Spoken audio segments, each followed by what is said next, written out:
Secretary, I'm glad that you mentioned my support for co-locating CBOX with our rural hospitals. In fact, I have a bill called the Improving Access to Care for Rural Veterans Act, and it would enable VA to facilitate partnerships to co-locate CBOX. Yet VA opposed it in December of last year in a ledge hearing. My staff has been working to try to set up a meeting with VA for technical assistance to see what we can do to get to a place where you can support this piece of legislation. Can you pin the rose on someone to help us with that? Yes, they're listening to me now, so and I'll have Don Bergen, who is in this room, and it will happen. Okay, thank you. Mr. Undersecretary, it's good to see you again. When we met 2 weeks ago, I requested the white paper outlining the development of the VHA reorg plan with corresponding analysis. You promised I would get it once you were confirmed. I still don't have it. I'll follow up with the staff. I know that they had a draft last Friday, so let me see where they're at on that. Okay, because the omission of staffing data from a 9-slide corporate pitch does not change the fact that you removed 40,000 VA employees while planning this reorganization. And if the intent is to free up resources for veterans, then resolving staffing shortages should be at the forefront of every conversation. Senator Doug, yes. Can I appreciate your question because that is a very real concern. 40,000 jobs or 40,000 positions were not eliminated to implement RISE, and I'll be happy to let Mark Engelbaum explain that from a personnel standpoint. Well, let's do this, Mr. Secretary. Or I can get the information to you. Yeah, so that's going to be my question, Mr. Secretary. Did you? I assume that you did a detailed impact assessment. That the department did, that you conducted a detailed impact assessment for this restructuring plan to mitigate risk to veterans' timely access to health care, right? You did a timely assessment as you're looking at this plan to make sure that that you mitigated the risks. We are integrating right now the frontline leaders and clinicians to create those exact risk profiles.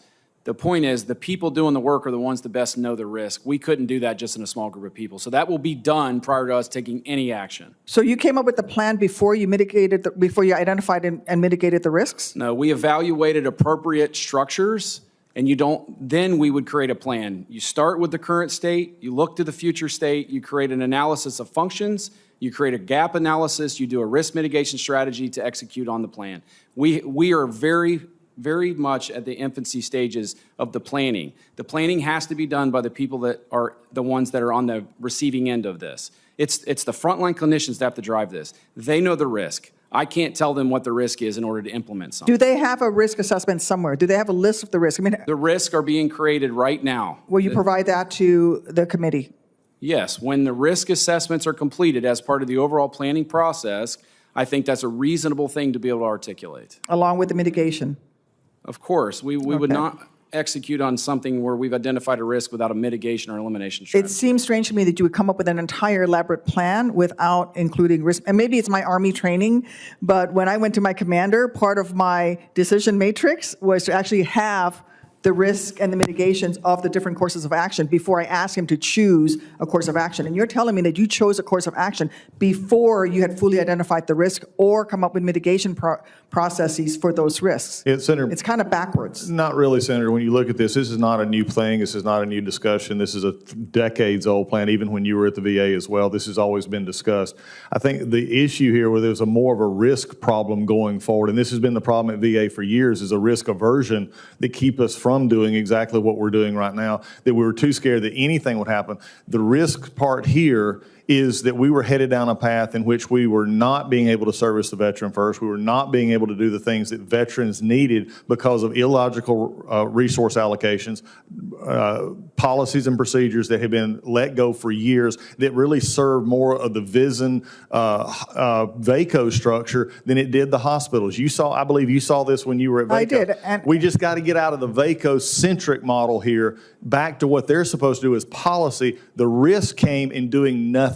And that was the overriding from my perspective, is to go tell them after all of 2 decades of doing this, every Congress report, every OIG, every VSO, everybody else, this is why we know we need to change. And then as we move forward, we have those abilities to tweak the system to confirm that nothing is being damaged in the process and making sure that our veterans are getting the best care. And we're already starting to see good process in that. So will you provide to this committee, to myself in particular, your list of risks to veterans' timely access to health care, once those are developed, and how you plan on mitigating them once it's done? We'll Whenever take care of that as we go. Okay. We'll get you briefed on that. Did you have a list of chosen key performance indicators and data collection methods that were implemented in developing this plan? And if you did, can you provide those to me We'll and the do that. committee? Can I state on that? This is amazing. I appreciate you bringing that up because this was something that amazed me when I first got to the VA.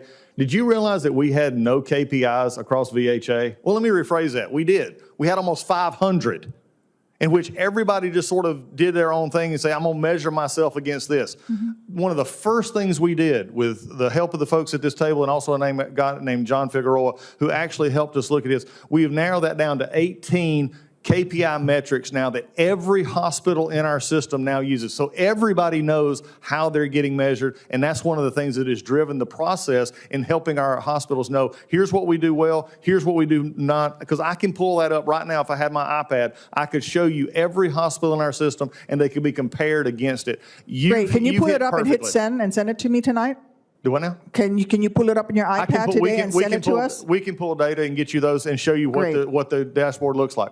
Along It's with something I didn't have. No secretary before me had this capability. Along with the data collection methods that you're using? We'll get Can you with do VHA. that? We'll I mean, get if with you've got VHA it, on if that. you've got it, Yeah. you can pull up on your laptop. Yeah, Will you send Greg, it to us? we can do that. Okay. And I just want to say one final thing. Mr. Secretary, will you call on Stephen Miller and the Vice President to delete their tweet calling your employee an assassin who tried to murder federal agents? Senator, I've already stated that my sympathies to the family in a tragic know. situation. I've said all I'm going to say about it. Sure you're not going to talk to your fellow cabinet secretary and ask to the Vice President? Okay. Senators, thank you. We had a